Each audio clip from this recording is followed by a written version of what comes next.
एखादी गोष्ट फक्त विचार करून मिळवता येते का? असं म्हणतात की विचारांमध्ये प्रचंड शक्ती असते. तर अमार्गी हिलियर यांचं माइंड पॉवर सिडक्शन हे पुस्तक नेमकं याच गोष्टीचा शोध घेतं. चला तर मग या संकल्पनेच्या अगदी खोलात जाऊया आणि बघूया यात काय दडलंय. आणि हाच प्रश्न सगळ्यात महत्वाचा आहे.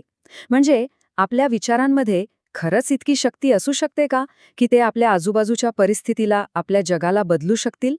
खरं तर या एका वाक्यातच पुस्तकाचं सगळं सार दडले असं म्हणायला हरकत नाही. विचार करा, आपण जे काही आजूबाजूला बघतोय, एखादी मोठी इमारत असो किंवा अगदी आपल्या हातातलं तंत्रज्ञान, कुठेतरी, कधीतरी, कुणाच्या तरी मनात आलेला हा एक साधा विचारच होता. ओके, तर आज आपण काय काय बघणार आहोत?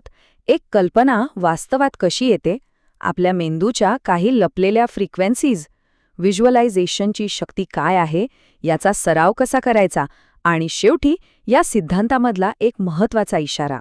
चला तर मग सुरू करूया आपल्या पहिल्या भागापासून. एक कल्पना वास्तवात कशी उतरते.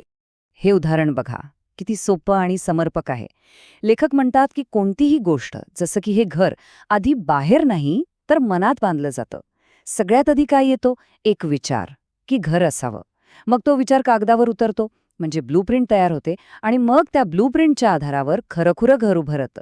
हाच क्रम प्रत्येक गोष्टीमागे असतो. इथे लेखकाने एक भन्नाट उदाहरण दिलंय. आता बघा, आपल्याला गाडी चालवण्यासाठी गाडीचे इंजिन कसं काम करतं हे सगळं माहीत असण्याची गरज आहे का? नाही ना. आपण फक्त गाडी चालवतो. अगदी तसंच या माइंड पॉवरचं आहे. त्याचा वापर करण्यासाठी त्यामागचं सगळं विज्ञान, सगळं भौतिकशास्त्र समजून घेण्याची गरज नाही. महत्वाचं काय आहे तर त्याचा वापर करता येणं. बरं, हे सगळं ठीक आहे. विचार वास्तवात येतात हे आपण गृहीत धरू. पण प्रश्न हा आहे की हे होतं कसं? काय आहे यामागची यंत्रणा? तर या सिद्धांतानुसार याचं उत्तर दडले आपल्याच मेंदूमध्ये, आपल्या मेंदूच्या लहरींमध्ये, ज्याला आपण ब्रेन वेव्हज म्हणतो. हे असं समजा की आपला मेंदू म्हणजे एक पॉवरफुल रेडिओ स्टेशन आहे. तो सतत विचारांचे सिग्नल म्हणजे फ्रिक्वेन्सी बाहेर पाठवत असतो, आणि त्याच वेळी बाहेरच्या जगातल्या फ्रिक्वेन्सी तो स्वीकारतही असतो. एक टू वे कम्युनिकेशन सतत सुरू असतं. तर आपल्या मेंदूच्या प्रामुख्यानं या 4 अवस्था किंवा फ्रिक्वेन्सी आहेत. बेटा म्हणजे जेव्हा आपण पूर्ण जागे असतो, सतर्क असतो. अल्फा म्हणजे जेव्हा आपण रिलॅक्स्ड असतो, दिवास्वप्न बघतो. थीटा म्हणजे झोप लागण्याच्या अगदी आधीची स्थिती. आणि डेल्टा म्हणजे गाढ, स्वप्न नसलेली झोप. दिवसभरात कळत नकळत आपण या सगळ्या अवस्थांमधून फिरत असतो. पण ह्या 4ही अवस्थांपैकी एक अवस्था अशी आहे जी लेखकाच्या मते जादूची किल्ली आहे, आणि ती म्हणजे अल्फा अवस्था. ही तीच स्थिती आहे जेव्हा आपलं मन एकदम शांत आणि ग्रहणक्षम असतं. इथेच आपल्या विचारांना खरी ताकद मिळते, असा हा सिद्धांत सांगतो. ओके, सिद्धांत कळला, अल्फा अवस्थाही कळली. पण आता सगळ्यात महत्वाचा प्रश्न, ह्या शक्तीचा वापर करायचा कसा? आणि इथेच या पुस्तकातलं सगळ्यात महत्वाचं तंत्र समोर येतं. ते म्हणजे व्हिज्युअलायझेशन. सोप्या भाषेत सांगायचं तर मानसिक चित्रण. लेखक आपल्या कल्पनाशक्तीला, आपल्या मनाच्या डोळ्याला काय म्हणतात माहीत आहे? एक प्रयोगशाळा.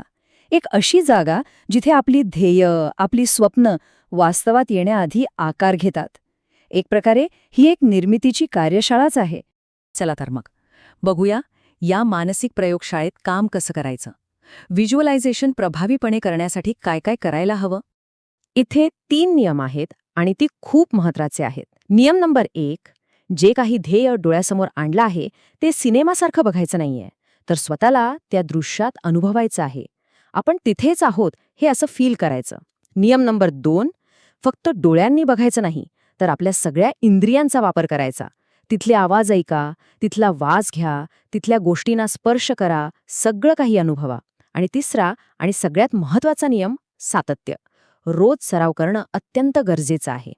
आणि हा सराव आणखी चांगला व्हावा यासाठी काही प्रॅक्टिकल टिप्सही दिल्या आहेत. जसं की एक शांत जागा शोधा जिथे डिस्टर्बन्स नसेल. ताठ बसा म्हणजे झोप येणार नाही. दिवसातून किमान 3 वेळा 15-15 मिनिटांची सत्र करण्याचा प्रयत्न करा. आणि हो, तुम्ही केलेल्या सरावाची नोंद ठेवा म्हणजे प्रगती कळेल. ओके, आतापर्यंत आपण तंत्रांबद्दल बोललो. पण आता आपण या सिद्धांताच्या अशा भागाकडे आलो आहोत जो कदाचित सगळ्यात महत्त्वाचा आणि सगळ्यात आव्हानात्मक सुद्धा आहे. कारण तंत्रांपेक्षाही जास्त महत्त्वाचं काही असेल तर ती आहे आपली मानसिकता, आपला ॲटिट्यूड. हे वाक्य बघा, तुमची टेलिपॅथिक क्षमता नष्ट करण्याचे 2 सर्वात मोठे मार्ग म्हणजे यशस्वी परिणाम मिळवण्याची तीव्र इच्छा आणि अपयशाची भीती. लेखक काय म्हणतात की 2 गोष्टी आपल्याच शत्रू आहेत. एक म्हणजे मला हे हवंच आहे अशी तीव्र इच्छा आणि दुसरी म्हणजे जर नाही मिळालं तर ही भीती. ह्या दोन्ही भावना आपल्या नैसर्गिक शक्तीला अक्षरशः ब्लॉक करून टाकतात. मग यावर उपाय काय? लेखक म्हणतात अनासक्ती. याचा अर्थ असा नाही की प्रयत्न सोडून द्यायचे. नाही, याचा अर्थ आहे की आपलं काम, आपला सराव पूर्ण आत्मविश्वासाने करा आणि मग निकालाला चिकटून बसू नका. लेट गो, सोडून द्या. जे काही व्हायचे ते त्याच्या वेळेनुसार नैसर्गिकपणे घडू द्या. निकालाची चिंता करत बसू नका. तर मग शेवटी एक प्रश्न उरतोच की हे सगळं, हे तंत्र, हे इतरांना आकर्षित करण्यासाठी आहे की स्वतःवर नियंत्रण मिळवण्यासाठी, इतरांवर प्रभाव टाकण्याबद्दल आहे की आपल्याच इच्छा आणि भीतीवर विजय मिळवण्याबद्दल आहे? कदाचित खरं आकर्षण, खरी शक्ती ही बाहेरून नाही तर आतून, आत्मनियंत्रणातूनच सुरू होत असेल. काय वाटतं? नक्कीच विचार करण्यासारखा प्रश्न आहे.